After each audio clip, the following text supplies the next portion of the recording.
So that's also really important. So as we begin, last week we talked a lot about your unique value proposition. We talked a lot about who you are as a business and who you want to sell to. And as I said many times, like, it's important to define who you want to sell to, because then you can market to them, right? Then you can actually sell to them. Today, we're going to talk about the business itself. I am working from one screen today and not from two. So if I don't check the chat, just ask or write it in the chat, and Kenny will bring up the question. So last week we talked about this entrepreneurs. Today we'll talk a little bit about the rules and regulations of Etsy. And then next week we'll talk really about the valuing and marketing of your products. So I'm starting with setting up your Etsy site, but I do want to point out that most of the information I'm going to share here is actually relevant for other types of sites as well. The Etsy site itself can be really, really great. It's a really great way to start your business because it gives you a platform and an automatic audience. People think handmade and they do think Etsy. And so if you do decide that you want to use Etsy, you pretty much just need, like, functionally, hold on a second, just hide this. Why is this not working? There we go. You functionally just need your email, your name, and a password, right? You can also use your Google account, your Facebook account, and your Apple account. There are advantages to using those different platforms. You need to choose your shop preference. You need to name your shop, stock it, decide how you'll get paid, and set up billing. Now, I started setting up a site just to talk about it. And so those of you who've set up sites before, if you have any tips as we go through this, I'd love to hear from you. This should be a really interactive class. I left last week and I was like, oh my God, I love crafters. I love people who make things. They're so interesting, all of you. So please add information in. One of the things that I will say as we start is I was just talking with one of our clients, and she has a business selling crystals and holistic items. And she's like, oh yeah, I have an Etsy shop. And I was going on it the other day and I realized that right underneath on my page, it'll recommend other sellers that are also making those pieces available, and they'll show their prices. And it's sort of like, well, why do I want to already be compared to all these other people who are making similar or different products? So that is something you need to consider when you're deciding whether you'd go on Etsy or if you create your own page. But there is a big important piece of just functional things like naming your shop. All right, you want it to be catchy. Maybe you don't. Maybe you want it to be indicative. And so you can name your shop a lot of different things, right? You can name it from what you sell and where you're from, right? Like South City Ceramics or Daily Goods or Coastside Photo. I put this Polish one in here because I lived in Poland for a really long time. And it's weird, but it also tells you exactly what it is, right? So it's art from abroad, right? You can use different languages to make your name pop, right? You could also choose to use your name. A lot of people who sell on Etsy use their own name. And I think that that is wonderful, right? You're branding yourself, right? Jane Lee Illustrations, Castellanos Design, Ceramics by Zuzana, right? All of these say, okay, this is what I do, and this is who I am. And that's wonderful. You have a number of limits in how many letters you can use. So if you have a really long name, this may not be the best way to do it, right? You might want to use your initials or something. You might feel creative. All right, so I have Iluwande, which I made as a word, as like illustrations on demand, right? It's probably not going to be taken on Etsy, right? Unlike Ceramics by Sue, which is probably taken by a million people named Sue who make ceramics. Okay, you might have 3D by 2A. So, 3D designs by 2A, like I'm Amanda Anthony. I could be 3D by 2A. Another one is Malumika. So that was actually the name of my business when I had a business. And it comes from the Polish as well. Malu comes from the word in Polish for painting, and mica comes from ceramica, ceramics. So it just basically means paint ceramics, but it's kind of a fun name. All right, so if you're feeling creative, you can go for something really wild. It could be a thing that you love or you identify with, right? Little bird designs, Pinay pottery, or giant photography, right? So don't be afraid to name it like that. And then the question is really, if you're going to do it on Etsy or if you're going to make your own website, is it available and how does it sound, right? Mhm. You can have it be separate from your username. Your username can still be amanda.sarah, which is my username on like every platform. All right. Does it work in multiple languages? Like think about how many places in how many companies have had business and like products fail because they named something that when they took it to another country or people who spoke that language, they just giggled every single time that they heard the name, right? Avoids trademarks. It's available on social media or website domain, spelled correctly, memorable, and then you have to also decide how you want to capitalize it. So stylistically, what you want. Spelled correctly is really important, especially as you go through your business, because if you're the only person who spells it the way that you spell it, people are going to have a hard time finding it unless you make it part of the brand, right? Trademarks is a big one. I was really surprised to find out that there are many companies that pursue trademark disputes, but I guess that makes sense. But the, you know, the multiple languages in our area, you probably want to think about English, Spanish. If you have friends who are Filipina or Filipino or Chinese, they can also tell you if something sounds funny in your shop name. All right. So our first activity is, you know, what is your name? Maybe you already have a name for your business, and that's fine. You can tell me those. You could also brainstorm a couple of new names if you are feeling creative tonight. But I'd really love to hear what you want to name your business or what you could name your business. And right here, we've got feedback. You can get feedback from like 7 different people on whether that's a good name or not. I have a shop on Etsy with my name. Okay. Is it It's just, okay. no, fun with fabric and yarn, because I Nice. sew, knit, and crochet.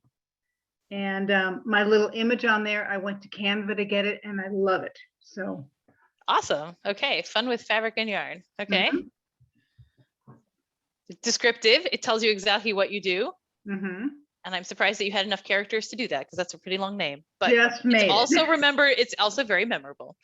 So it. Hey, Amanda, we've got a couple names in the chat. I see them. Can you see my chat screen when I open this up? Or do you just still see the activity? Just the activity. Oh, that's great. Okay. We got Wander's Whimsical World. Oh, I like that. I like the alliteration there. Designs by Cynthia 106. We've got, oh, Latifa, I'm really sorry if I say this incorrectly. Titi Layola, Prince. That's correct. Okay. It's a mashup of my middle name and my first and last initial. See, look at that. I love that, right? So I'm into the mashups too, but I also like, you know, you can just be simple, right? Like Designs by Cynthia 106, Designs with Cynthia. Oh. Ooh, that's a hard one, Cynthia. You're allowed to change your shop name on Etsy one time. So you could have it be, well, we can explore. Okay, you make, remind me what you make, Cynthia.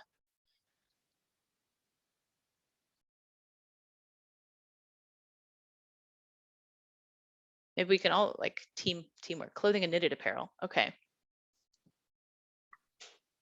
All right, since some of us have names already, maybe we can help Cynthia come up with a name. If you don't have a name yet, I want to have you spend some time brainstorming your name.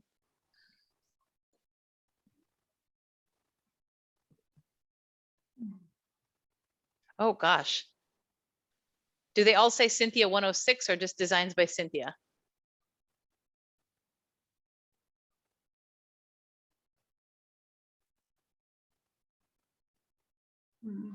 I'm thinking that the easiest way to modify on that would be like Designs by Cynthia 650, because then you could like represent that you were from San Mateo County or something like that. Yeah. Maybe you could do designs by Cynthia SMC or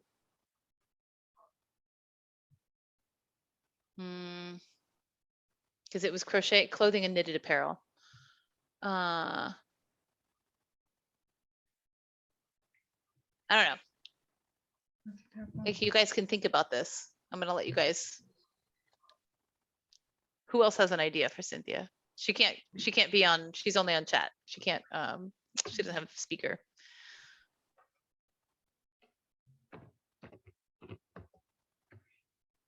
Maybe designs by Cynthia and her last name.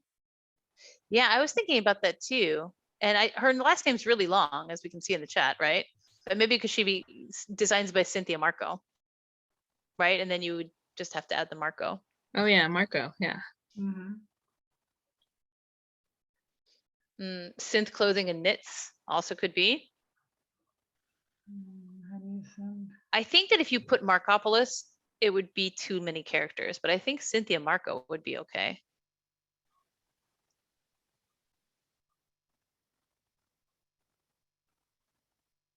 Because if you can fit fun with fabric and yarn, which is a very many characters, I Yeah. think you could probably do Cynthia Marco. I'd have to check how many characters.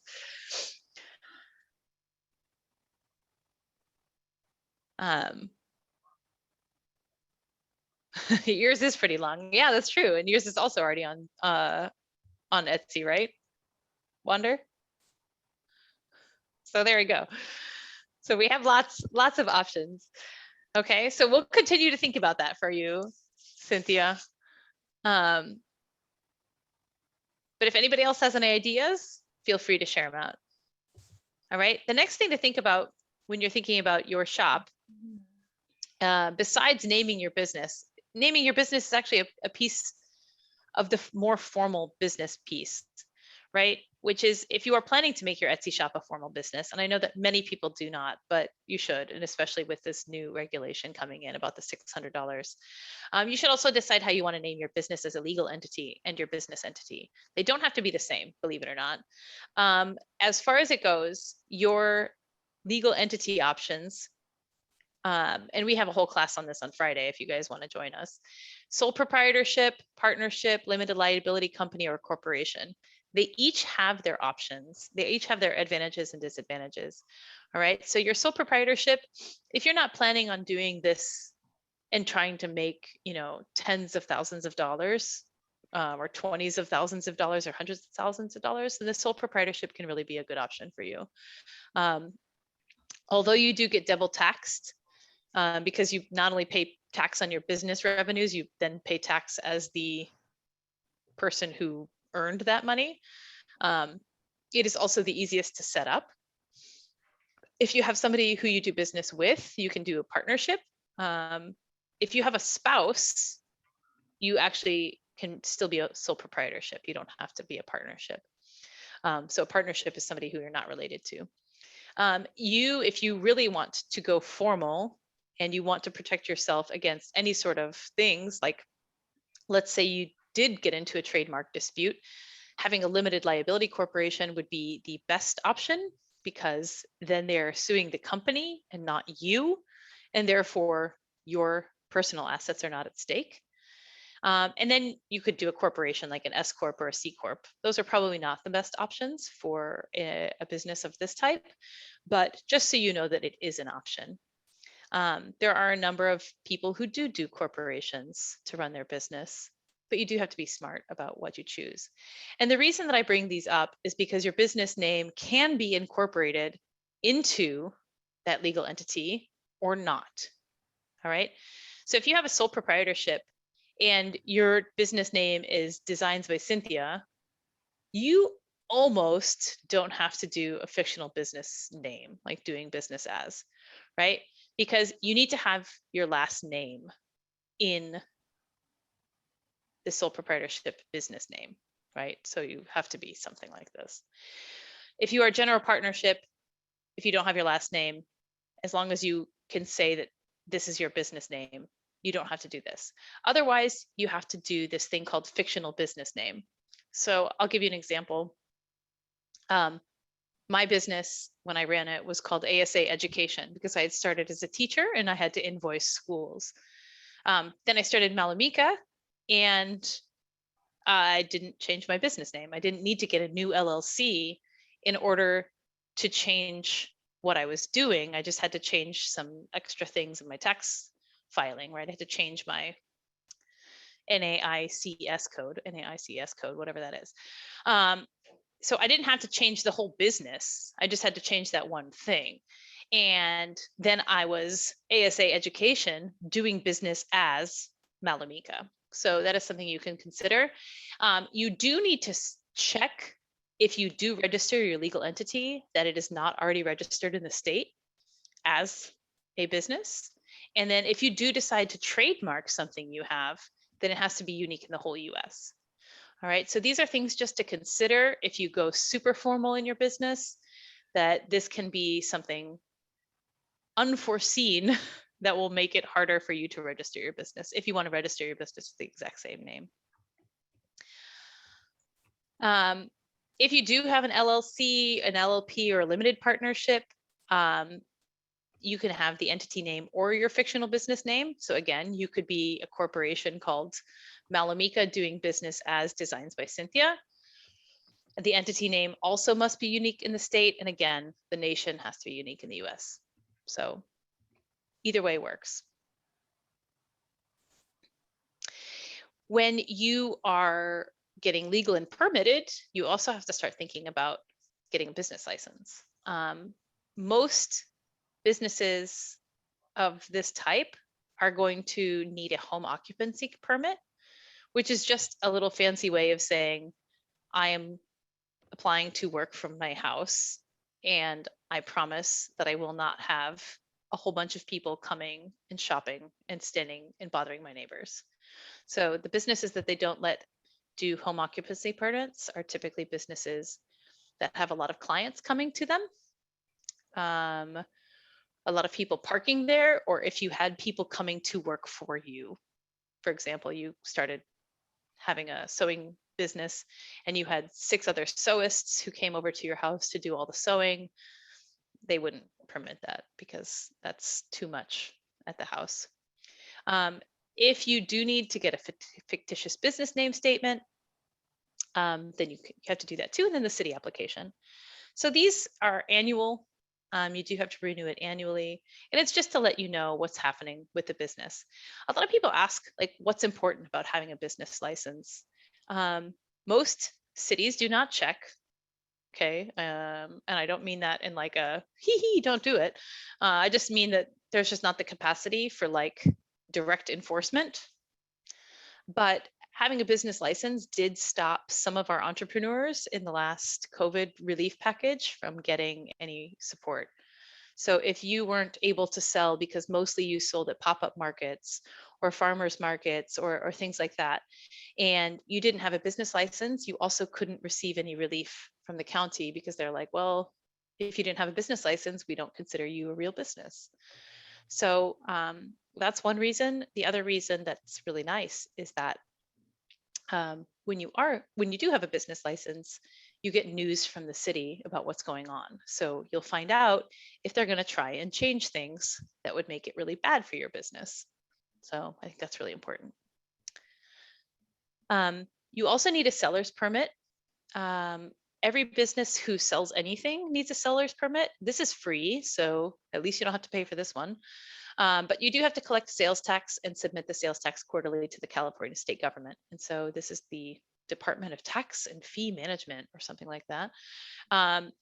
You set up an account, you tell them what your business type is, and then they tell you how much you should be paying in taxes based on how much money you earned. You also have to, in some cases, and may choose to in other cases, get an EIN. So the EIN is your employment identification number. This is also issued for free. So all those tax IDs, they love giving you those for free. All right, the business tax identification number, it is required if you have any legal entity except for a sole proprietorship. If you have a sole proprietorship, you can just use your own Social Security number. Or your ITIN. If you are undocumented, that's also fine. You can use your ITIN. But it's also totally okay to get an EIN as a sole proprietor. And that way you don't expose your social security number when you're filling out forms. And then the last thing that you can do, this one is the only really optional one, is the DUNS number, but it's also a really nice one to get because it gives you a live business identity. So if you ever do want to make an investment, if you ever do want to get a loan, the banks will recognize you as a business and not require that you, person who runs the business, has really great credit, but that your business has been in existence and you have done this. So these are the things that you do need in order to run a business. That's something we can certainly help you with, but I just want you to know that there are steps to getting legal and permitted. And I know that a lot of people don't do it. And, you know, I'm not going to judge them. I think a lot of people sell this stuff as hobbies, and that's fine. But since they did change this law, I just want you to be aware of it because it'll be easier for you in the long run just to know what you should do. Okay. Are there any questions or anything?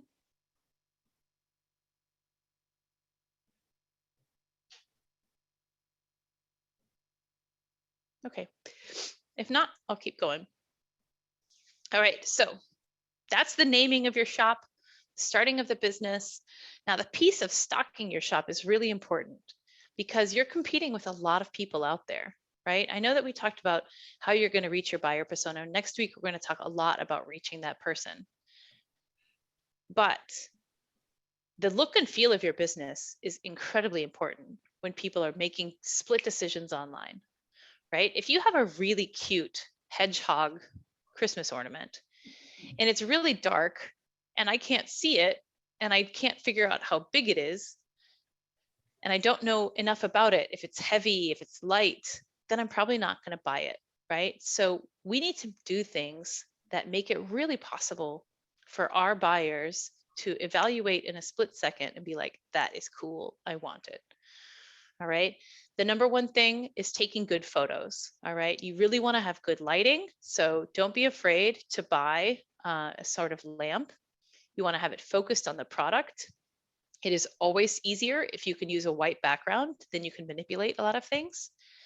You do want to use props if possible to really reflect the look and feel of your business. And we'll get a little bit more into look and feel of business next week. But that look and feel of your business also reflects who your buyer is, right? So if you know that your buyers love fancy water bottles and you are making a really cool water bottle koozie holder, you know, or like a water bottle holder, something like that, then you need to use that particular type of water bottle, right? If you use just any water bottle, the person who's buying it is like, well, that's cute, but I don't know if it'll work on mine, right? The hydro flask is like significantly better than this water bottle, for example. So you need to think about who is that buyer. And then if you can, take a photo that makes them be like, oh, I want that in that way. You know, I want to have that in my house, on my wall. I want to have that on my couch.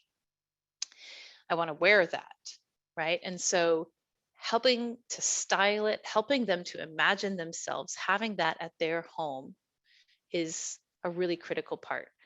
We'll talk a lot next week about, you know, how can you partner with people to make that a piece, you know, so you don't have to just do it all on your own. But having those photos to tell a story and say, man, this business is exactly how I feel or what I want to represent. I think that's really important. One of the things, I'll just share you my old Instagram. Now I haven't owned this business for a really long time. So by a really long time, I mean a year. So you'd have to go back a long time to see the photos that I did. But on Instagram, that's my old Instagram. We, of course, had a lot of people who painted very average ceramics, but we didn't use those as our sample pieces. Sometimes we did if it was showing a particular technique. We used pieces that were really beautiful, and then people would look at them and go, oh wow, that's awesome, I want to do that. And we'd have people come in and show us their phones and say, how do I do this? Right? And then we'd have to show them exactly how to do that. Sometimes it wasn't possible. Or we'd say, oh, that's in our clay workshop. Like, why don't you come to our clay workshop? All right. But people are inspired by pictures. They do want to know how it was made. And so having good photos, I think, is a really good piece.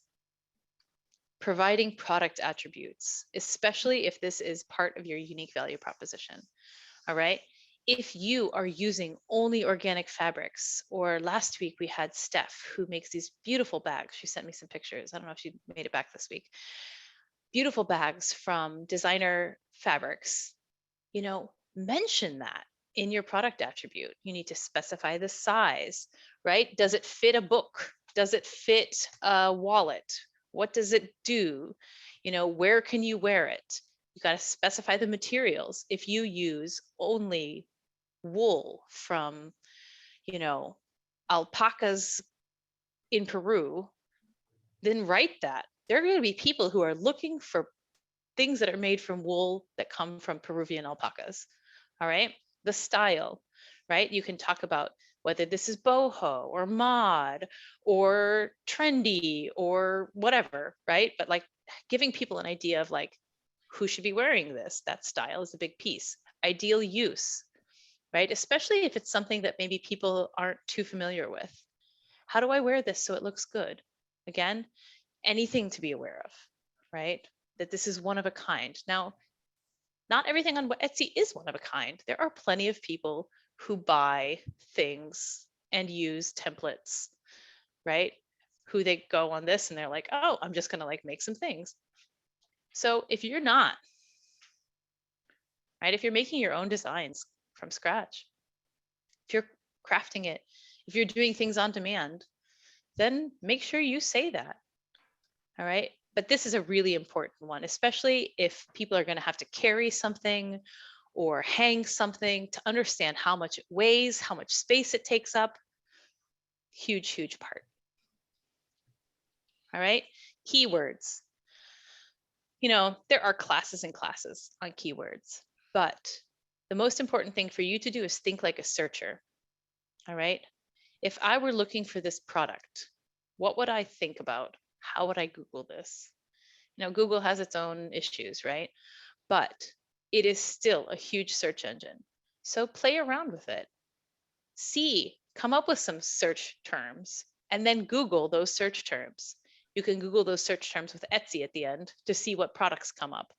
And if those products are all the same style and your thing is not the same style, then you probably shouldn't use those keywords, right? Then you need to keep searching for your keywords. Now, if you use those keywords and a whole bunch of similar things come up to your style, great. I know that makes it harder to search through, but if people go on Etsy and use those same keywords, they're going to be more likely to come to your piece than otherwise, right? And they're going to get to find the thing that they want. Again, you can highlight your key attributes. So if it's made from ceramic, if you're made from porcelain, if it's made from, you know, acrylic yarn versus woolen yarn, is it made from hand-dyed yarn? These things are things that people are looking for. So make sure you know not only your buyer persona, but you're thinking like that buyer persona would be searching.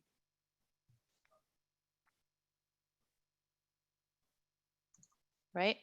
And then together with the keywords, there are a bunch of shops on Etsy that literally are just keywords. It's just like handmade, one of a kind, ceramic, whatever, blah, blah, blah. Just like a bunch of hashtags and keywords. And they has no product description at all.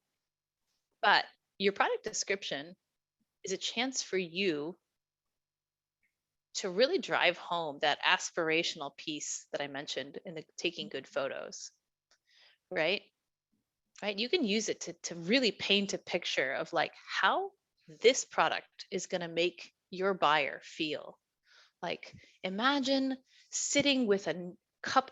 Okay, but a friend of mine, she sells ice cream, and her mom is a crocheter, and she made little crochet cups for the pints of ice cream. How cute is that?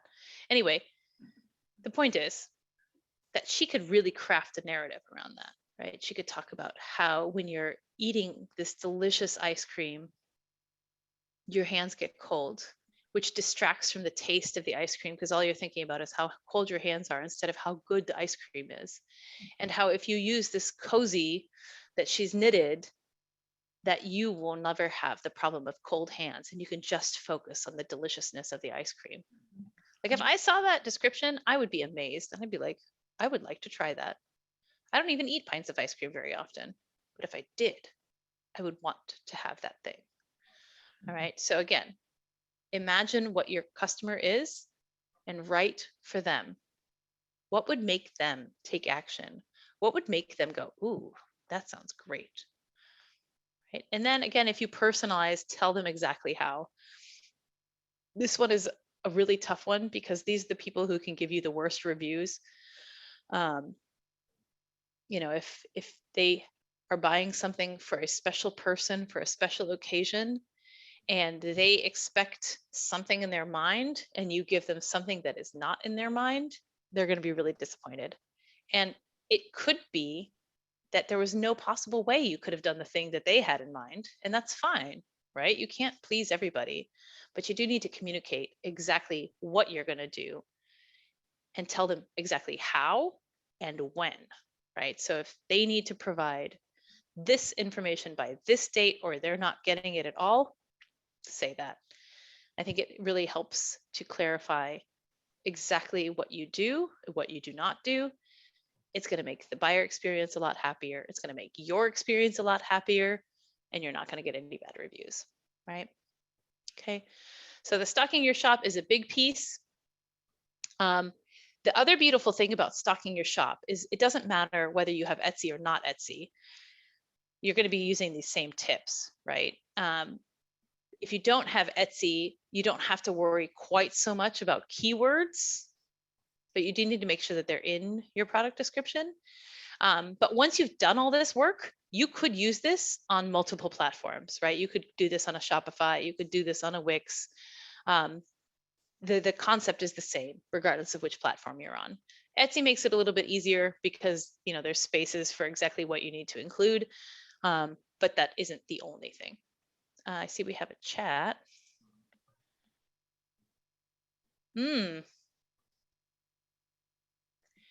Friends who say when you have orders, you should ask for 50% non-refundable to begin the order.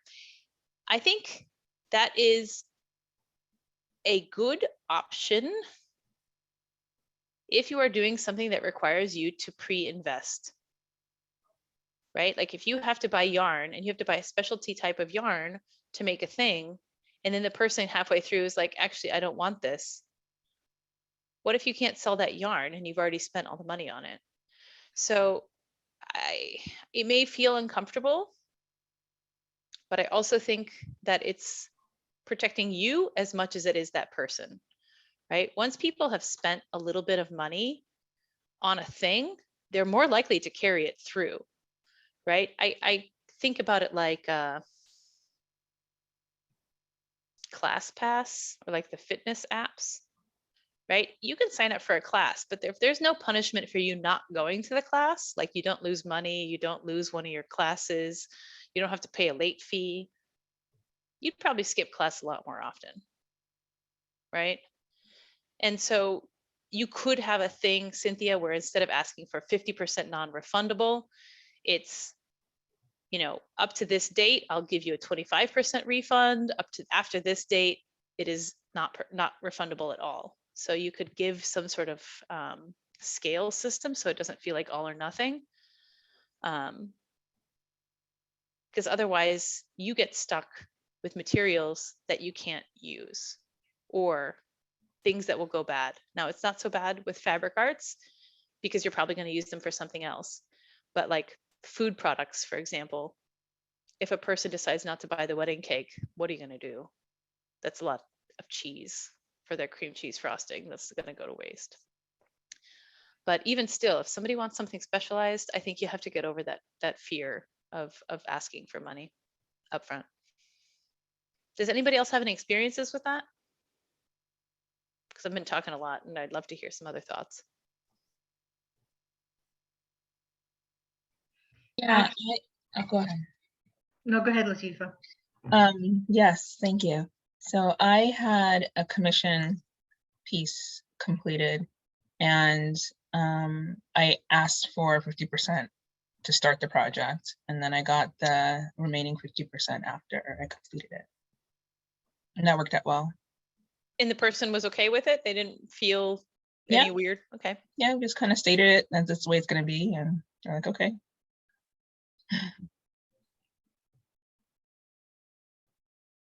And who else wanted to share? Barbara. Okay. I actually make casserole carriers, and someone said, can you make it out of college fabric? And I said, I will check into it because it's a licensed fabric, but if I'm doing it for one person as a special order, I will do that. So I told her I could get it. I told her when I could get it, and I told her what the price would be. It's different than my normal things because I have to make it and put a little more time. And she said yes, and I said fine. So then I put it up on Etsy as a special order for her, and that's how she bought it. So there was not a problem at all. Okay. So it sounds like people who are asking for that kind of thing really do expect it. And, you know, that way you just avoid anybody who can be a little bit flaky. You don't feel like you had a total loss. And I think that's really important to feel like it's worth it for you too. It all goes back to the communication. I kept telling them and they said, what about this? What about this? And so we agreed on it and that worked out just fine. I feel I've done that several times, and with the communication going back and forth, then they say, definitely, I want it and I'll pay for it. Let me know how to pay for it. So it worked out fine. Good. Wander says, I only sell on Etsy, but I hand make all of my miniatures for each order. So I only allow refunds for the first 12 hours. That's just in the settings though. And so, so this is when they order, they can unorder within 12 hours. Basically, they can cancel the order. Okay. I mean, that also seems like a thing, right? Like kind of buyer's regret, like, oh no, I didn't want that. That isn't what I wanted. Yeah. Or change it. Like 12 hours is a good amount of time. That's a sleep, right? People can sleep on it and they can come back and be like, oh, actually, I don't have money for this right now. Or I wanted it in green. I think that's a good way to do it too. Good ideas. Anybody else have any strategies for dealing with sometimes flaky people?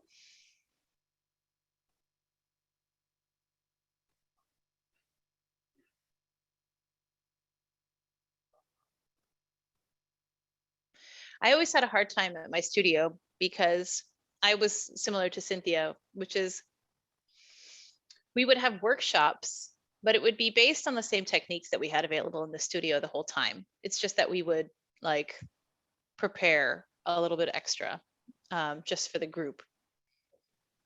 And I never charged for these workshops because I was like, well, we're going to be there anyway. It's just sort of a thing to be able to advertise.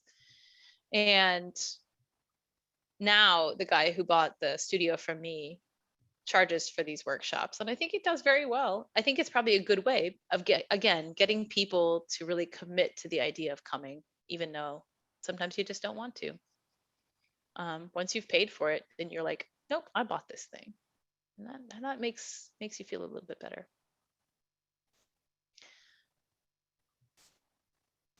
All right, so we talked about keywords. All right, and this is a really important part of being found. Okay, so I want you to think of one product you sell. I want you to use 3 or 4 keywords that you could use to describe it. And it's okay if the keywords are more than one word. It doesn't have to be just one word. But it should not be super duper long, right? So we're like, you know, on our keywords on Instagram, for example, are like business consultant or business resources. That's okay. But like every day I want this thing, or, you know, like you can't do things that are too long. So think about 3 or 4 keywords you can describe to describe one of your products.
All right, from Cynthia, we've got handmade, not sweatshop, one of a kind, wearable art. I think those are cool, right? If I'm thinking about searching, and I was like looking for clothes, I don't know that I would ever search no sweatshop clothes, but I might say sustainably made or fairly made. Think like a searcher, right? Even if you want to emphasize that you're not sweatshop, I don't know that I would ever search for that.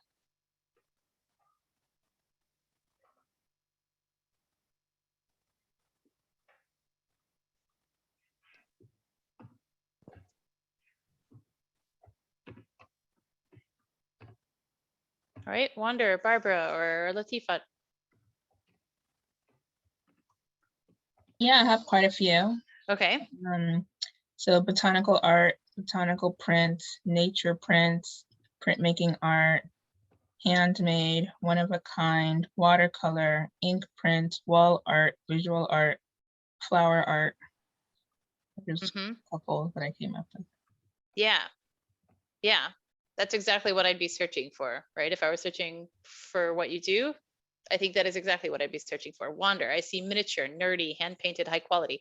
I'd probably combine those, right? You said you make miniatures. It might be like hand painted miniatures, nerdy miniatures, high quality miniatures, right? Or like specialty miniatures. And then if you had specialty ones that were like particularly themed, you know, World of Warcraft miniatures. Depends on what you do. I guess World of Warcraft is online, but I had friends who played the games, the big table games. They were really fun. But don't be afraid to combine the ones that you already have, right? So that you can get there.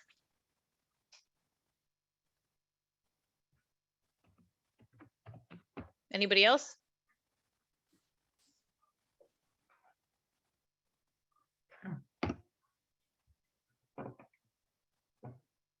All right. Don't be afraid to also describe exactly what it is, right? So Latifa really had nice terms about botanical prints, wall art, visual art, right? I like Cynthia's points. You know, I'm searching for that, but I still don't know if she makes vests or hats or scarves or sleeves or gloves. You know, saying exactly what you make can also be a keyword, right? If you're thinking about how people search for things, they're thinking, okay, wearable art gloves, wearable art t-shirts, hand painted t-shirts. So don't be afraid to say really specifically one of the things that's in that you're selling.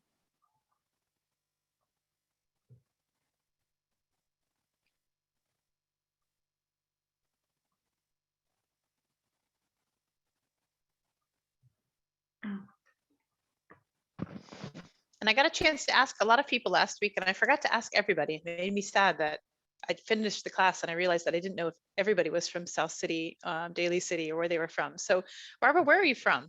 South City. South City. And Wander, where are you from? South City. Okay, we got a lot of South City folks. Good.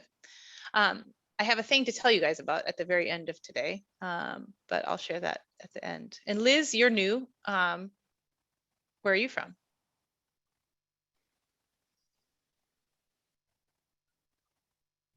Also South City. Elisa? Daly City. Daly City. Great. Okay. Oh, we got all North County today. Super.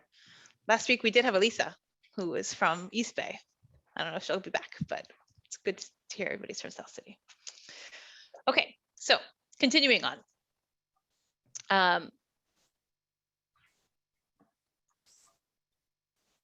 Channels. And at the very beginning, Barbara and I were talking about how do I know who my buyer is? How do I know that they like my things? Channels is the answer. All right. And there are 5 parts of the channels conversation. Channels are really your touch points. Okay. It's how you interact with your customers. And the basic 5 phases of customer interaction are awareness, evaluation, purchase, delivery, and after sales. The ones that are hardest in general, and also the most important, are your awareness and evaluation. All right, so awareness is how do you tell customers that your product or service exists, right? You can't just put stuff on Etsy or on your website and magically people are going to find it. Even if you have really good keywords, that's only going to lead to so many organic search results, okay? So what can you do? You can do a pop-up market. And at the pop-up market, you can have a poster or a sign that has a QR code so people can scan it and go straight to your Etsy shop. Or you can have business cards that go straight to your Etsy shop. Or Cynthia said that she had tags on her clothes. You could also have your Etsy shop be like, we are on Etsy, right? Or you could say it as you're making the sale, we are on Etsy. And then as long as your name is the same name that you have on Etsy, then it's easy, right? If your name is different than what you sell on Etsy, then that's going to be a little bit harder. But pop-up markets can be a really nice way of interacting with people and telling them about yourself. All right. Instagram is a very nice way. And why? Because it's very visual. All right. Pinterest is in the same category for me in this category. Pinterest is a fantastic way to talk about your beautiful products because Pinterest is a whole bunch of people getting together to admire other people's beautiful stuff. Instagram is like that too, a little bit, but Pinterest is very much geared towards, oh, what is that cool thing? Okay. So if you have a really cool Pinterest page, you can drive that right to your Etsy page, especially if you have craft projects as well as goods that you have made. But both Instagram and Pinterest can be very good for visually showing what you do, how your product can look on a person, in space, on a wall, in use. All right. Giving people that visual touch can be like, oh, that is really neat. All right. You could buy a billboard. Why not? It's a thing you could do, right? You could buy an ad in a newspaper, right? You can do sponsored posts on Etsy. Those probably cost some money, but you can do it. And actually, you can do sponsored posts on Instagram too, right? Anything that you can do to get your product visually in front of other people so that they're like, oh, what is that? All right. In the cases where you're selling direct to consumer, not through your Etsy shop, you need to make sure that you have material that lets them know your Etsy shop exists. So if you don't have business cards, what you can do is, for example, on the bag that you give them, you could put a stamp that said Etsy.com with your shop name. You could gather their email addresses and send them a newsletter later, all right, with your Etsy link. The most important thing is getting that Etsy link in front of people. That's the number one first thing, all right? The number two most important thing is, how do I know that this product or service is worth buying over the other options of the market? All right, this is the space where your reviews can be really important. If people get the thing and they're like, oh, this is exactly what I wanted, it's great quality, you're more likely to buy that again, right? And you're more likely to go, ooh, that's cool. All right, word of mouth. So one of the reasons I found Jane Lee illustrations on Etsy is because my friend is Taiwanese, and Jane makes this really beautiful poster with traditional Taiwanese food as ceramics. And it was so cool. And it was so unique that I almost didn't have to be convinced to buy it, right? But that word of mouth is what made it come. So I'm like, oh, well, if Amanda, who's an illustrator, is recommending Jane, who's an illustrator, this person's probably pretty good. All right. So if you have a friend or a person who buys from you frequently and they tell their friends, that's a really great way of sharing the information. You could also, if people are really stressed, have a money back guarantee. All right. I really don't love these because I feel like some people, think about how many people take clothes back to the shop after they've worn it once. Like, you don't want to be in that situation, right? So you really want to be careful about doing a money back guarantee. But if it is a person who is, if you're really trying to just launch and you've got a little bit of extra money, then maybe try it, right? It can't hurt to try. But the most important thing is your reviews and testimonials, right? Whether or not you use them just on your Etsy site or you collect them and use them in all of your marketing materials, both ways are important, because every time that a person goes, oh, that looks really interesting. Oh, that transformed my thing. I wore this to my wedding. Like, those are really impressive talking points. And if I knew that this was bought by so many people who had gone to weddings, who had worn it to their wedding, I'd be like, wow, that must be nice quality, right? So really focus on your reviews and testimonials. You can ask people for them, right? If you make a sale on Etsy, then you have their email address, or at least you have some communication through the system. You can send them a request to make a recommendation, right? Purchase is easy because you're on Etsy, right? So how are people purchasing your product? Etsy has made that transaction super duper easy. That is the number one reason why I would still recommend Etsy for beginners. If you are on Shopify or you are on other platforms, then you have to set up all that stuff yourself. Sometimes it doesn't go as well, but that is a really piece. And then again, pop-ups, I really recommend them because they are a way of getting your product in front of different types of people who are not yet online in that way. Okay, how do you get the product or the service to the customer? You can do shipping, of course, on Etsy. You could do pickup, right? You could have advantages for people who live close by. You could do pickup or delivery. Those are options. It just depends on who your client is, right? If you want to sell locally, maybe that's the best option, right? It saves them money, it saves you money, it saves you a trip to the post office, it saves, packaging costs. Delivery can be really nice if it's for a gift. So just thinking about that. I know we talked a little bit last week about how Etsy is sort of promoting businesses who offer free shipping.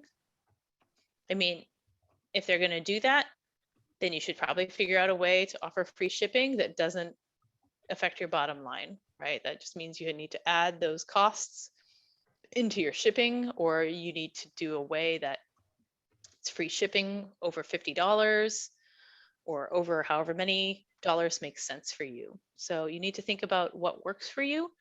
But if that is something that Etsy is promoting, then you got to figure out a way to take advantage of it.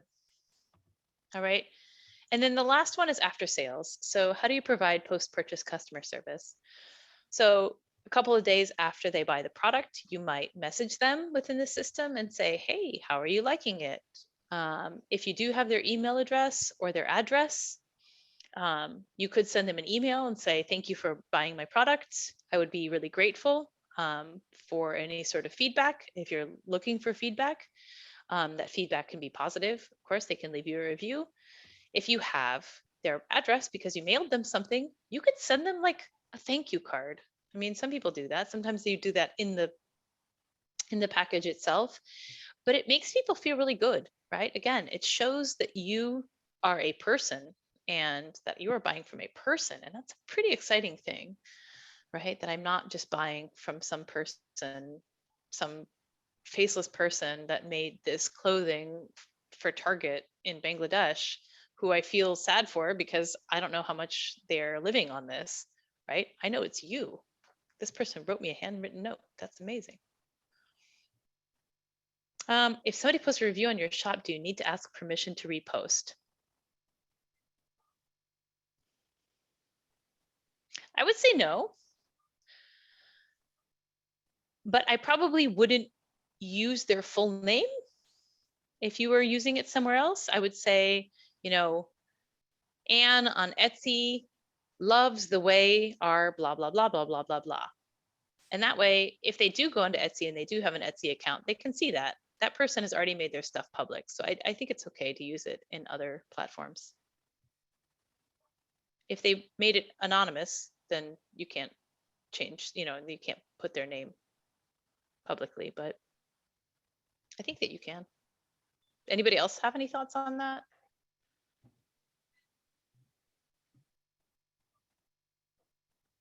Yeah, I mean, the person isn't gonna, you're not gonna know I wouldn't put their last name, I guess. I would just say Anne on Etsy says blah, blah, blah. Or whatever, however it shows up on Etsy, Anne A, something like that.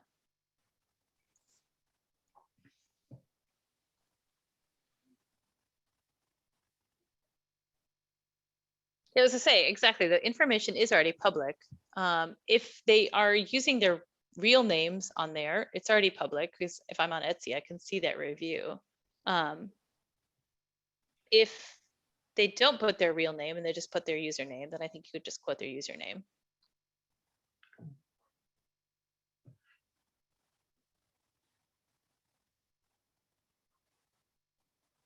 You can also just take out excerpts of things if you don't want to quote a whole person. To, you'll see those like on books, right, where they're like a rousing title, whatever, blah, blah, blah. You can do the same thing for your stuff. You guys aren't as chatty this week. I feel like I just keep talking. All right, so I want you to think about this channels in a real way, okay? Not only from your own shop, but thinking about the businesses that you engage with, right? How do they make you aware of their products? What touch point is most important to you in the top shopping experience? What works for you? I love my friend Beth's example here. Her favorite store is Trader Joe's, and she loves it because they send her emails with new products, and they always have like the new little circular with the new products. And she loves the shopping experience there because she feels that it's really easy to get what you need. Things are always in the same spaces, so you don't have to spend a lot of time searching around for things. For her, the most important thing is that they have, that they do a lot of awareness building. They're like, ooh, these 10 new products are coming out this week, or this is this. I don't know that they think they stopped doing sampling during the pandemic, right? But like, Costco also used to do sampling. That's a really great way of evaluation. Like, ooh, I will buy that. So what businesses do you engage with the most? How do they engage you for awareness, evaluation, purchase, delivery, or after sales? And which point is most important to you? So I'd really love to hear from you guys. Hey, so I had a pretty great experience on Etsy recently. I guess I got to this person's Etsy shop through, I think it was Instagram. It was either Instagram or Pinterest. And this is an individual in Lithuania who sews linen dresses. And I wasn't planning on buying a dress, but I saw her dress and I was like, oh, wow, it's really pretty. And so I ended up on her Etsy shop. And it's custom made dresses. So we have to put in your sizing. And she had great communication. We were emailing back and forth. It was really fast. I didn't have to wait days to hear back after sending information. And I think it was that process of the open and free and easy communication that really made it worth waiting 2 months to get a dress from around the world. So I think that was one of the points that really spoke to me and why I would buy another dress from her. Oh, and when I did get the dress, I got a card that said thank you and all of that, but it also had like a discount on my next purchase, which I'm keeping because I definitely want to buy another dress. Yeah, that's a great way of building like repeat customers. Yeah, that's a good one. Okay. Nice. Yeah, I'm surprised. I don't see a lot of linen in the US, but in Eastern Europe, they use linen a lot. So I don't know why. Yeah, it's a great material, lasts forever. you know, it ages Yeah. nicely. It's very hard to iron. I made it myself a linen skirt, and that is. You have to so embrace hard. the wrinkles. It's a part of the job. Yes, I think that's it. Okay, okay.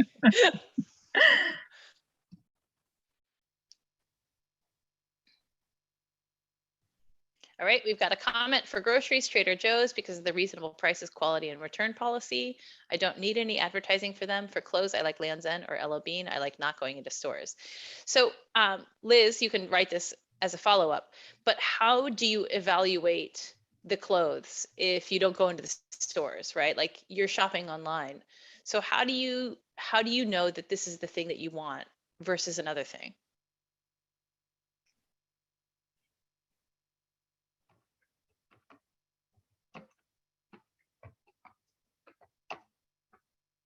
In the meantime, if somebody else wants to share their group discussion, their business, I'd love to hear other ones.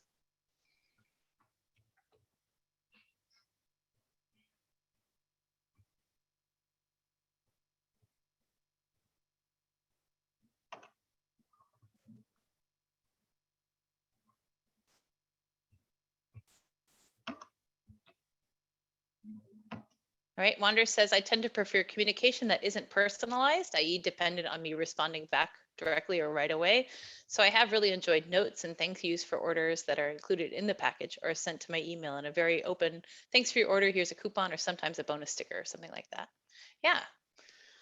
Yeah, and not everybody gets into like the super personalization, and that's okay. You know, it's also just the thanking, I think is really, I think a lot of people feel happy when that happens. Oh, interesting. I've never used an online sizing tool. I'm an in-person shopper, so I like this idea of like having a dress custom made for me. But it's nice that there's a sizing tool. I recently bought another book from Etsy, and it was a used book, and it came wrapped in this beautiful embroidered ribbon. It's just a little ribbon wrapped around the book, but it was just like, oh, that's so cute. And now I use it as a bookmark. And it's just little things, I think, that make the unwrapping experience enjoyable that I appreciate. Yeah. Yeah, those little touches, right? Especially once the person has already bought that delivery experience, it becomes something special, not just like, oh, here's my thing. Yeah, it's like you could get it from Amazon and it's just like in a box, or it could have some sort of personal touch. Yeah. These are great things to think about, especially as you're starting your own shop, right? Like, how do I interact with customers? All right. Wander, I ordered a lot of cosplay pieces from Etsy, and the ones that include diagrams of exactly the wearing. Oh, that's, yeah. Oh, that would be great. Yeah, I remember when I took a sewing class and they were like, you need to have it around your boobs. And I was like, okay, but like, I can't see if it's flat or not, right? And so, yeah, exactly. Having the information is fantastic. Barbara says, shops I've bought from before and see their online ads and then check their reviewers, communication back and forth. Yeah, exactly. I agree, right? The sizes, height, width, I think that should be on the description too. That should be part of your product description, right? Unless it is custom made. And then it's, here is how you give me the information that you need, that I need in order to make this thing. And then the tools like Wander or Land's End are really great. All right, these are fantastic, right? Think about these as you're setting up your own shop, right? I think I told you guys last week that I tried to make a baby hat. And I'm still not good enough at crocheting that I can like measure.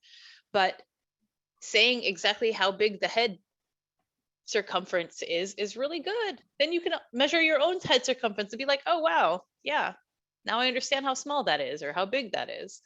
Having people, or that it fits so many or not so many, really giving people an idea of what am I getting. Oh, that's cute. That's a great idea. The pen with the company logo is a good idea too, right? Again, we're going to talk about this next week. Make sure you're accounting for all of that in your pricing, right? This embroidered ribbon, gorgeous. make sure you're accounting for it. When you have stickers, each one of these things adds up over time, right? One time, a couple times, it's not going to be a huge deal, but eventually it will add up. And so you do need to make sure you're thinking about those things. Okay. All right. So that is channels. That is a really important piece of helping your customer decide that your product is worth it and that they should come back to you. The last thing I want to do today, and I'm kind of excited that these classes we're all together, is the SMART goal. And I know it feels maybe a little bit forced in here, but part of being an entrepreneur is really understanding how to set goals and how to follow through on those goals. All right. And so my friend says to me, Amanda, a goal that's not SMART is just a dream. I'm like, oh, okay. I've been teaching SMART goals for like a decade. So I agree with him, but at the same time, I've never really thought about it in those terms. So SMART goals are goals that are specific, measurable, attainable, relevant, and time bound. All right. Specific and measurable are the most important parts, and time bound, because if you don't put a time on it, you're never going to achieve it. I mean, unless you're like super personally motivated, but I think most of us need tools in order to support that. All right. So when we talk about SMART goals, specific is be clear about what you want to achieve. All right. What do I want to accomplish? Why is this goal important? Who will be involved? Where will the work be done? Which resources or obstacles are involved? You do not have to answer all of those questions. Okay. You just have to answer a couple of them. But you can't just say, I want to improve sales. I mean, that is a piece of what you want to do, right? But it's okay. I mean, it is what you want to accomplish. It's maybe not why, right? I want to improve sales because I want to reach a new buyer, all right? Or I want to connect with an influencer to increase sales. Or I want to sell at a pop-up marketplace to increase sales, right? So the more specific you can be, the better, right? Measurable. This one can be really hard because a lot of our goals are very binary, right? They're very much like, did you achieve this? Yes. Did you achieve this? No. All right. That's the nature of some of our goals. All right. Some people who write to-do lists, like the satisfaction is checking the yes, I did this off my to-do list. But being able to measure a goal allows you to track your progress. So, it is nice to set goals that are measurable so that you can look at your progress and say, this action that I took led to this thing, and this thing is helping my goal. All right. So again, like words like increase or decrease are only useful for specific amounts. You really want to know how much or how many, or how will I know when I've done the thing that I want it to do, right? If I want to increase sales, that's great. Do you want to increase sales by 1 per year, or do you want to increase sales by 100 per year? Does it matter if you sell to 100 new people, or do you just want to sell 100 new products, right? Those things are different goals, and they're going to require different strategies to achieve them. Reaching 100 new people versus having one person buy 100 things. A has a lot of baggage around it because a lot of people say that this is attainable. Like, can I achieve this goal at all? I would assume that if you were making a goal that was pretty specific, you should also make it attainable. But the other piece of attainable and A is that it can also be actionable. Sometimes we set goals that depend a lot on other people's behavior, and that can be really discouraging, right? Because you might be doing all the right things, and you still might not get the thing that you want because it depends on somebody else doing a thing that you can't force them to do. All right. So it's better to have goals that you focus on what you can do rather than what needs to happen outside of your realm of influence. And so that's, I think, a really important piece of this. How can I accomplish this? And then how realistic is this goal based on other constraints, right? I might want to save $100 extra dollars per month. I might live in an apartment that costs too much. I could move out of that apartment and save $100 extra a month, but I probably can't do it tomorrow. All right. So again, thinking about attainability is also about what's possible within your time. Right. And then finally, not finally, because we still have two more to talk about. Relevant is the thing that you're doing. Does it matter? Does it matter to the goal that you have? Does it matter to your business? Does it matter to you? Right? Sometimes we set goals because it's easy to achieve them. We're like, people think that I should, and maybe that's not what's important to you, right? So is it the right time? Does this align with the other things that I'm doing? Can I do this by myself? Am I the right person to do this, or should I have somebody else do this? And then the final piece, as I said, was really time bound, which is you need a deadline. Unfortunately, everybody needs deadlines. What can I do 6 months from now? What can I do 6 weeks from now? What can I do today?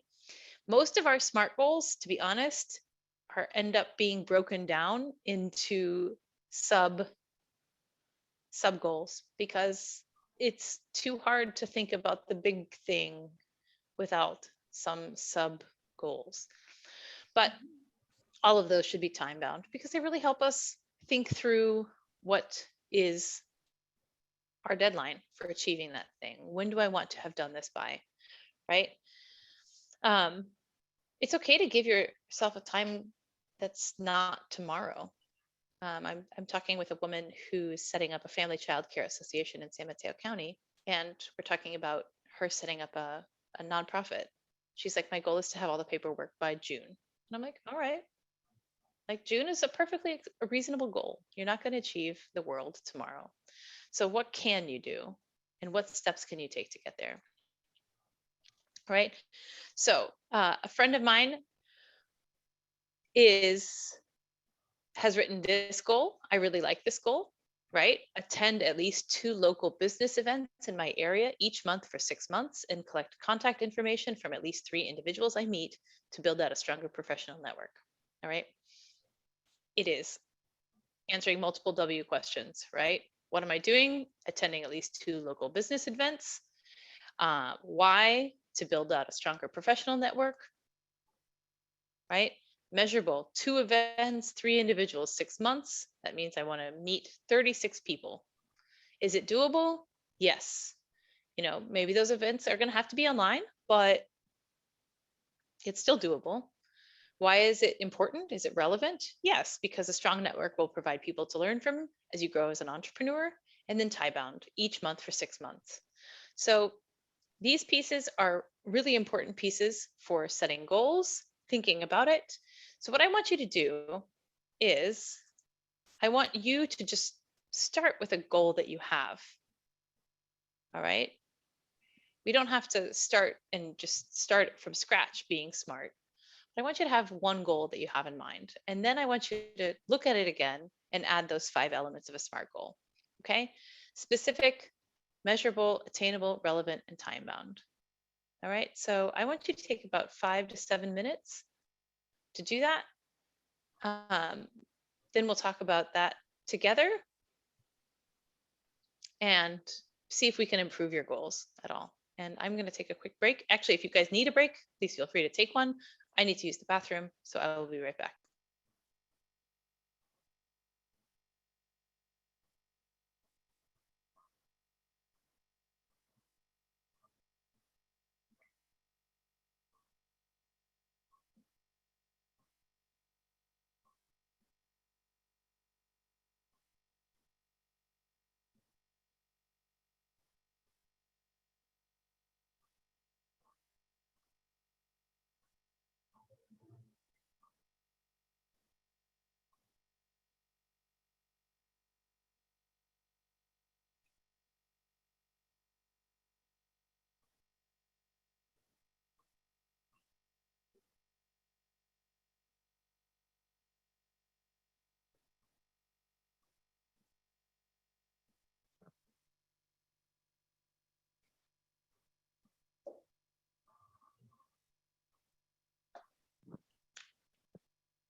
taking my background off because I want to show you these awesome collages that I did with my friend for the office here. We had a lot of fun doing them, and I'm really proud of them. And so that's why I'm showing them to you. Since I am in the office, they are not yet hanging on the wall, but we have made 3. This is on an old map of South City, Daly City. We have one on an old map of the San Francisco Bay Area. Ooh.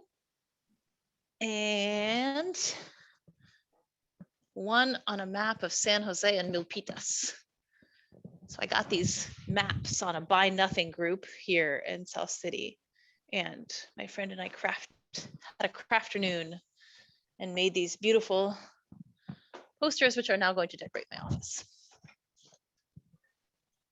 Where in South City are you located again?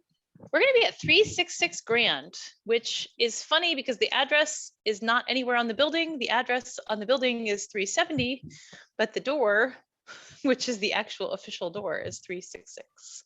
It's the old US Bank building for anybody who's familiar with old San Francisco, South City downtown.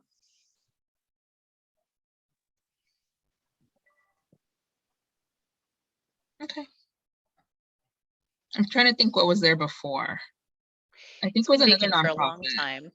Maybe. Yeah. It's been vacant for a while though. Okay. We're right across the street from Grand Palace and right Yeah. next to Cafe 382 in the Breezeway. Okay. What are the hours of?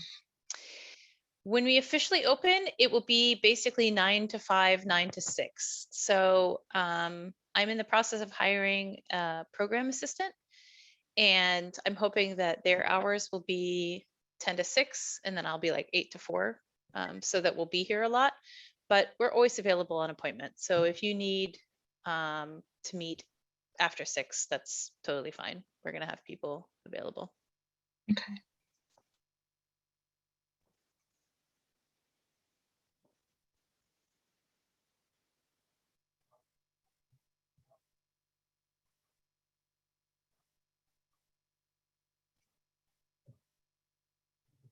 All right, Kenny has added a great link. We had talked about some crafty business books.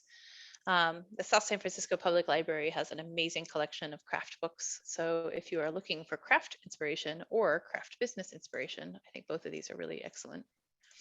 They have really excellent resources. The other thing I was going to mention that I was thinking about,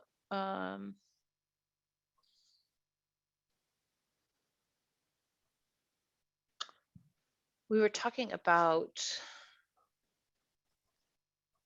other resources. So South City Library also has a lot of resources, Daly City does too, a lot of resources that help you explore business names. So you can go and see if your business name is already taken, like databases, business databases.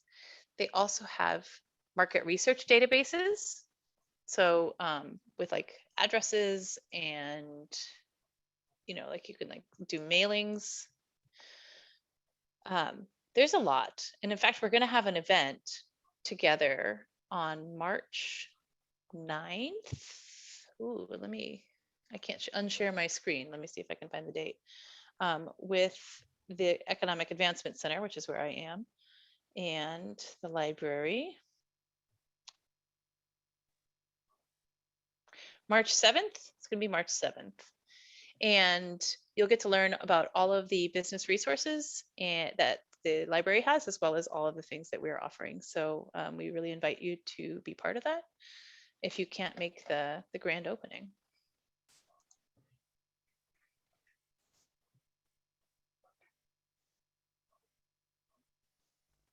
All right, does anybody want to share their SMART goal?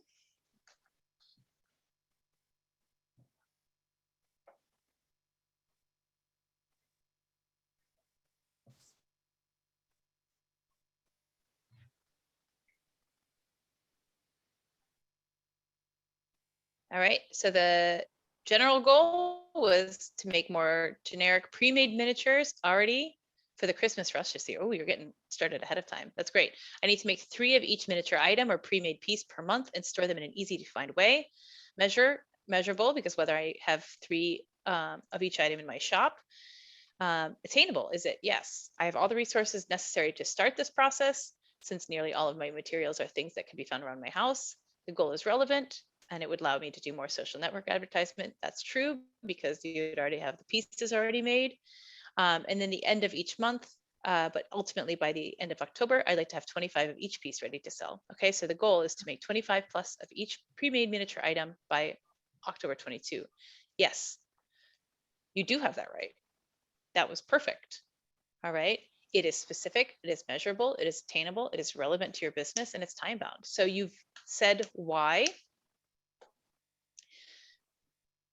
In your specific, your goal could be to make 25 or more of each pre-made miniature item or piece to improve my social network outreach, to improve my social media and meet demand for Christmas rush by October 22nd, 2022.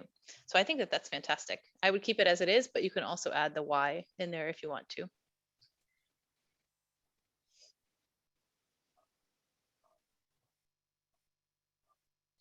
Anybody else?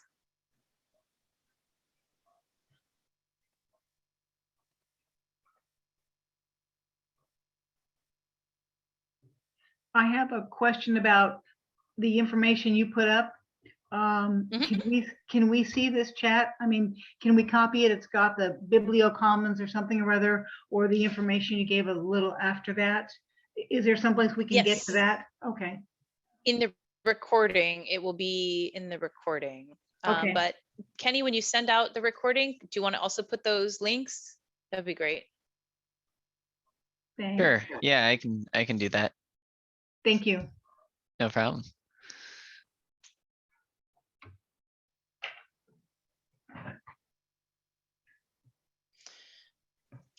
And I'll send the additional information about the events. Anybody else want to share a SMART goal? Yeah, I can share. Great. I hope I got all the parts. So I want to open an Etsy shop. Okay. Start with the offering of 10 botanical prints.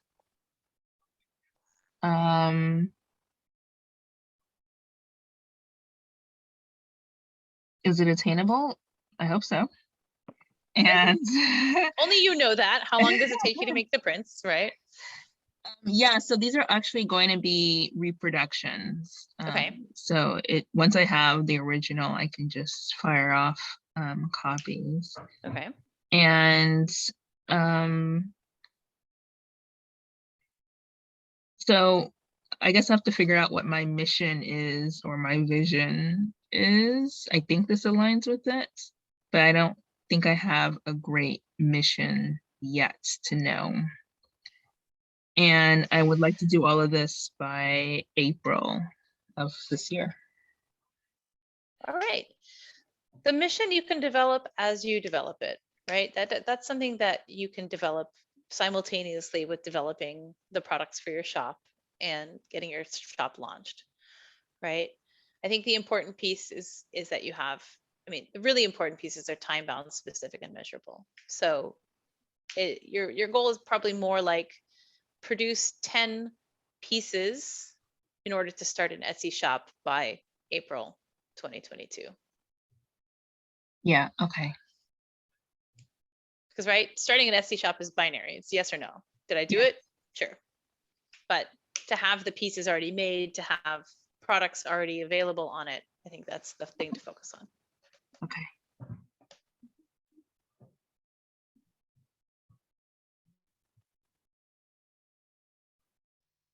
All right, I'm thinking about Barbara and her, I don't know who my customer could be, my younger customers.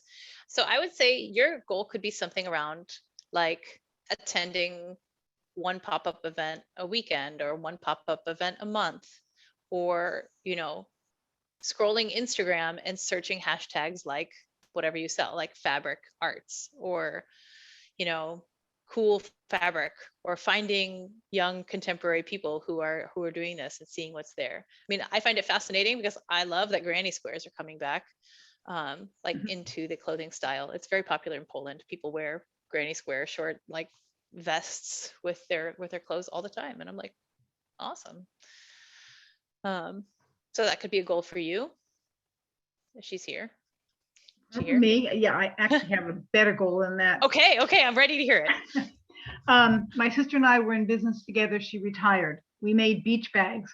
So all her supply of handmade beach bags I have in my sewing room that I can, excuse me, that I can barely get into now to sell my products.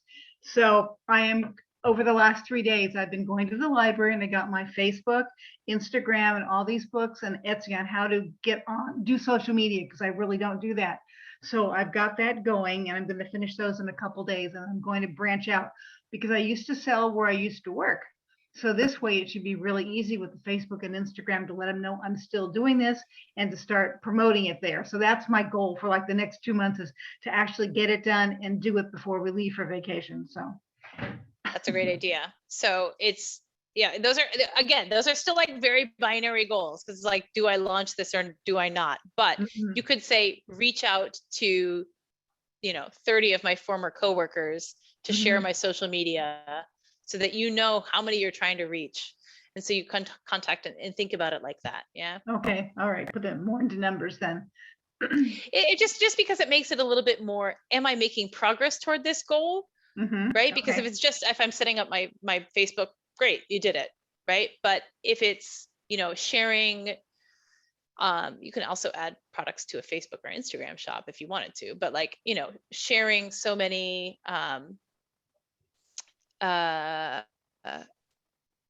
items, on my Facebook, or sharing so many posts, just so you have a way of tracking your progress. Because just launching the Facebook page is probably not enough, right? You need to make sure that people are able to see, hey, these are the things that I have available now.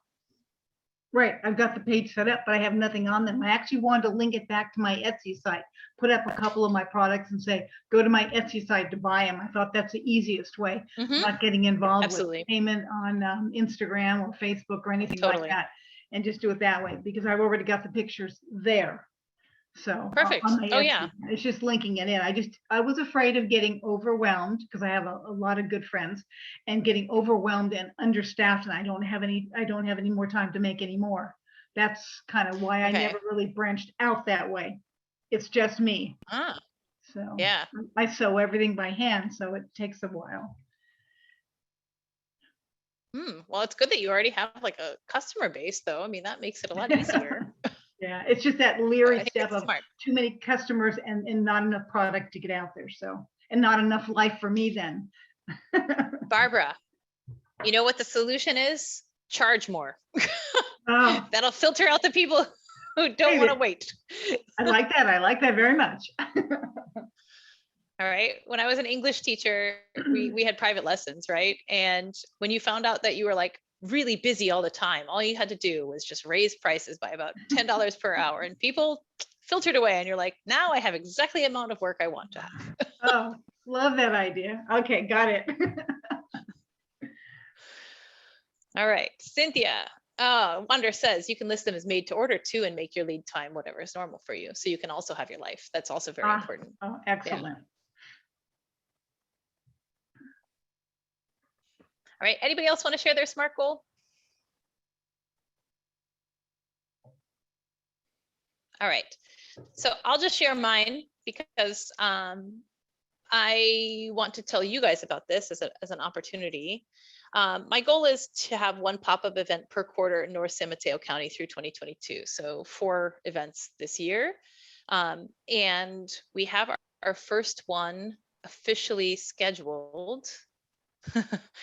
Yeah, that's good though. At least you know what you had to do, Wander, in order to survive. It's like, this is made to order and this is how long it's going to take me, and I'm not going to get overwhelmed, right?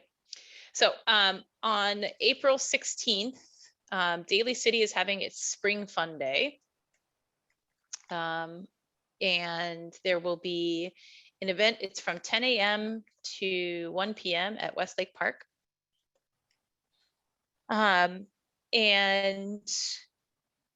the organizer is the Daly City Parks and Rec, and we will be having a small marketplace there. And so I would love to have all of you have your booths at this park selling your products.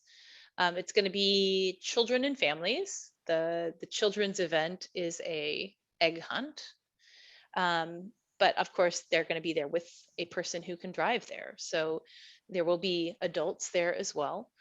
I will tell you more information about it on email. I will send Kenny this information to share out, but I would love to invite you to be part of that. And then probably 2 weeks later on May 7th, I'm planning one in South San Francisco here at the Economic Advancement Center.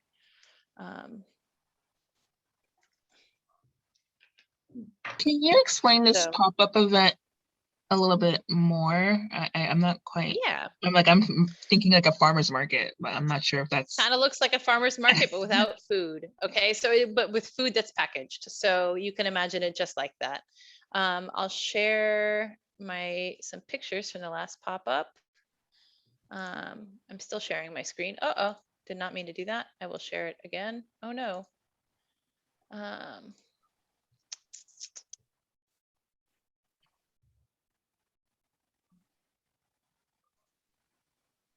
So I'll share my screen again. And it's basically what it looks like. So we've got, oh yeah, flip through. Right, so people have their booths and they're selling their things, and that's what it is. Okay. And So do you have, I'm assuming that we have to register and. yeah, so there will be a registration form. Because it's sponsored by Renaissance, if you need a tent, we will get you a tent. If you don't want a tent, you don't have to have a tent. We also have a class on how to be successful at these sort of temporary marketplaces, so I can also refer you to that class. But it's really fun, and I think the one I'm most proud of is our pop-up that was in the spring, or in the fall, and it was along the Grand Avenue in Renaissance as part of the Centennial. So if any of you guys made it to the Centennial celebration, we were down at the end, and it was just really fun, and people sold a lot of stuff. So that's what the pop-up is. I'd love to invite you to be part of it. Like I said, I will share more information about it. Do you have recommendations of what we would need at the pop-up aside from products and cards? So there are a few things that you do have to, that you should think about. You should think about having a tablecloth, and you could decide if that tablecloth has your product name on it. You should think about how you're going to present your items, but the products and the cards are pretty much the most important things, right? Does your place look inviting? Do you have an elevator pitch? So like, can you talk about your thing in a few minutes so that somebody who's walking by can get really excited about it, if they're not just looking at your product and already excited about it. Those are the biggest things, right? Because it's all about grassroots marketing, and it's all about like, how do I attract the eye of a person who's walking by, and then have them come over and talk to me and possibly buy something. I'm not the expert on these, but we do have an expert, so I can tell you all about him. He's great. His name's Aaron. He's done all kinds of pop-up events all throughout the Bay, and now he teaches for us. And those classes are free too.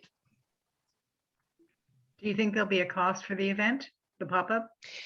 I charge very little. So this Daly City Spring Fun Day, the entry cost is going to be a bag of candy, up to like $20. I don't know how much candy costs these days, but like $20 worth of candy. The South City one, our entry fee is $25.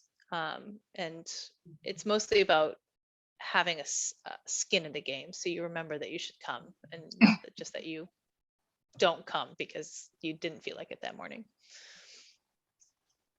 So not much. Thank you.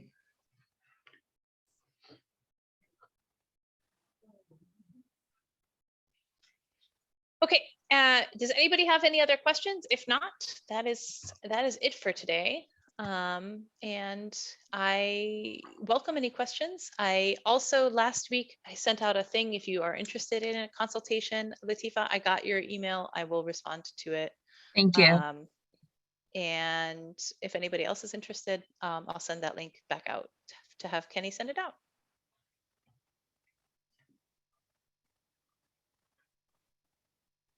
Okay. Hey, With that, Amanda. yeah. Okay, I see, in the chat, I can resend, your email from, the previous week to, so that everyone Yeah. gets it. Great. And then, I just had a, question, going back to, the business licenses, the different kinds of licenses that you need. I'm not sure if you would have the answer to this, but if someone were to decide like they wanted to make a movie review YouTube channel and they end up having ads on their channel, right? So they get some income. Would they have to apply for any licenses?